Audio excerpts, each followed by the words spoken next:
The phone rang late that evening, the screen lighting up with a name I hadn't expected. Amir, my father-in-law. His voice was quieter than usual when he spoke, almost hesitant. "I was wondering if you could come by. I need some advice."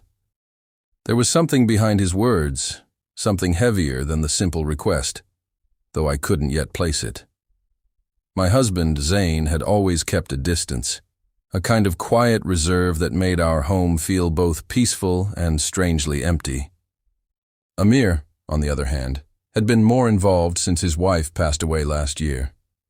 Their absence weighed on him deeply, and I suspected that loneliness had softened his usual sharp edges.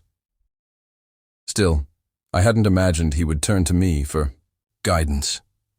I agreed without much thought, sensing that whatever he wanted to talk about was more important than the usual small talk or family updates.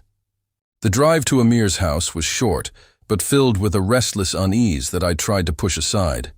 I wondered if Zayn even knew Amir had called, but I didn't ask. That was a conversation for another time. Amir's home was quiet when I arrived. The rooms seemed untouched by grief, but shadows lingered in corners where laughter used to live. He greeted me with a tentative smile, the kind that barely reached his eyes. There was a softness in his manner that felt unfamiliar, like a guarded vulnerability breaking through years of stoicism. We sat down in the living room, the low hum of the city outside barely audible. Amir poured us tea, his hand steady despite the weight I imagined pressing on his shoulders. He began to talk, slowly at first, about things that seemed to circle around his loneliness and the emptiness left by his wife's absence. I listened, carefully, not interrupting, though my mind drifted briefly to Zayn and the silence that had grown between us. When Amir shifted the conversation toward me, I felt a flicker of surprise. He asked how I was really doing, beyond the polite smiles and rehearsed answers I usually offered.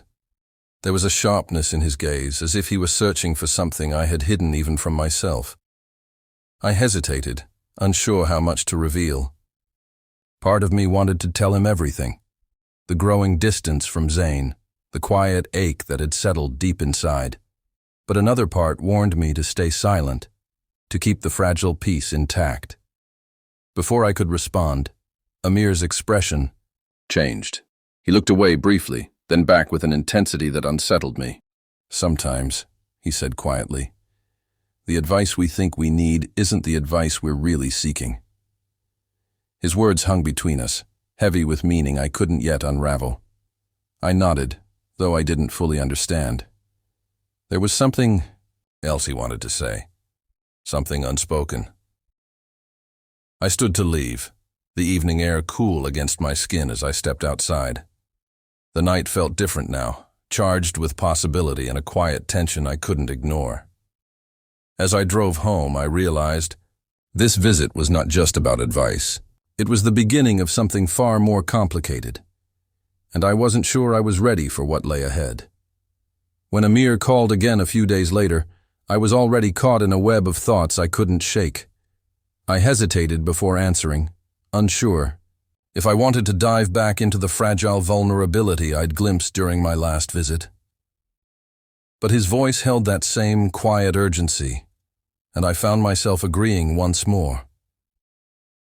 His home felt colder this time, the weight of absence more palpable.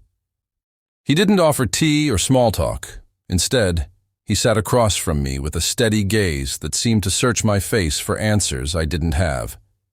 The silence stretched between us until he finally spoke, his voice low and uneven. "I never told anyone this," he said, "not even Zayn." He paused, gathering strength.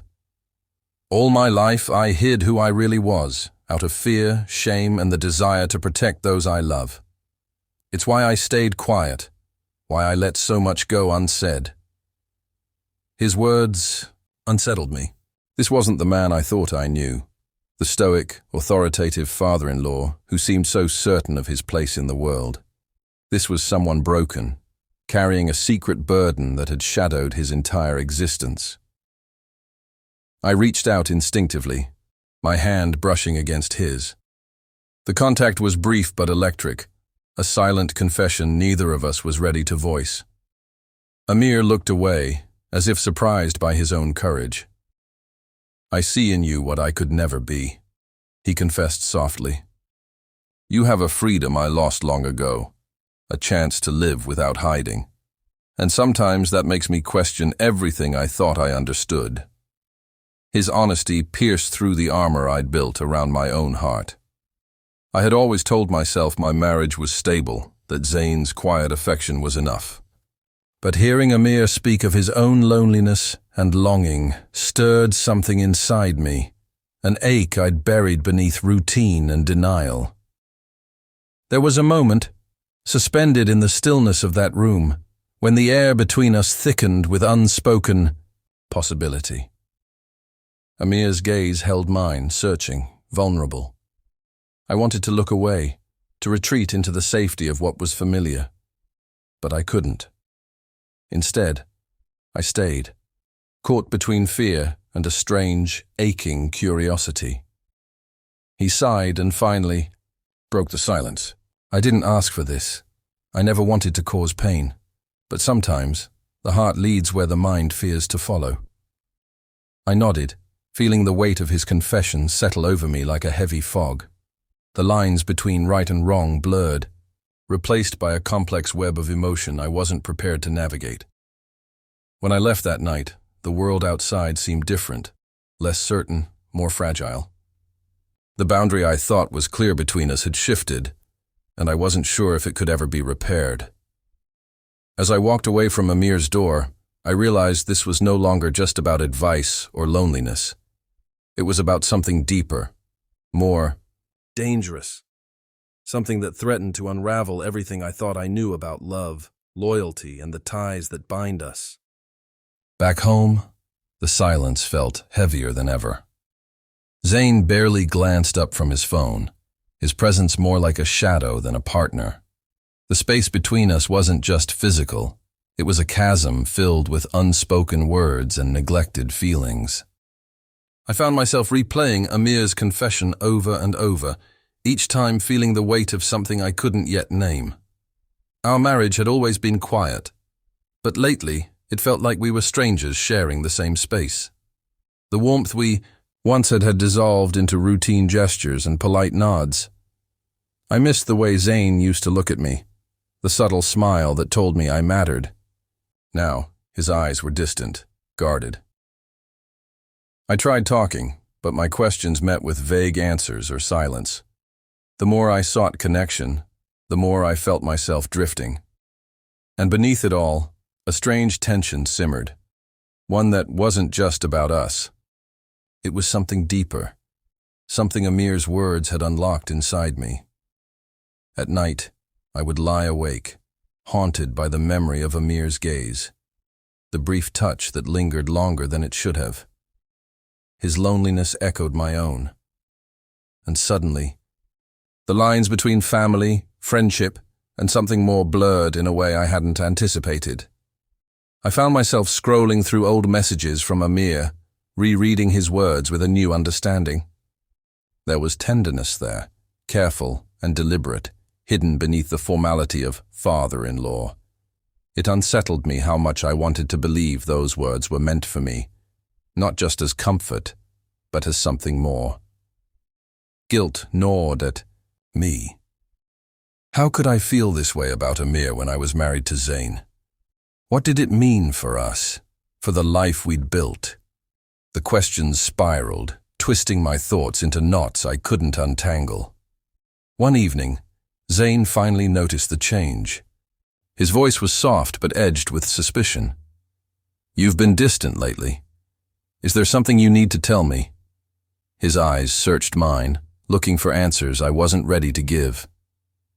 I wanted to be honest, to admit the confusion, the longing, the betrayal I felt stirring inside. But the words caught in my throat. Instead, I smiled faintly and shook my head. "No, nothing. Just tired." His disappointment was clear, but he let it go, retreating back into silence. The truth between us grew heavier, but neither of us dared to confront it. That night, I lay awake again, the weight of my secret pressing down. I wondered if this was the moment everything would change, or if it was just the beginning of a slow unraveling none of us could stop. The boundaries I once believed in had already shifted, and the quiet betrayal I felt wasn't just about actions, but about desires left unspoken and emotions ignored. And somewhere deep inside, I knew I was standing at a crossroads, between what I wanted, what I feared, and what I was willing to risk. It was a Sunday afternoon when Amir called again. His voice, though calm, carried a tremor I hadn't heard before. "I need to see you," he said, no longer disguising the urgency beneath layers of politeness. I didn't hesitate. Some part of me had been waiting for this moment, though I wasn't sure if it was to find answers or make peace with the ones I already feared. When I arrived, Amir opened the door slowly, his eyes tired but alert.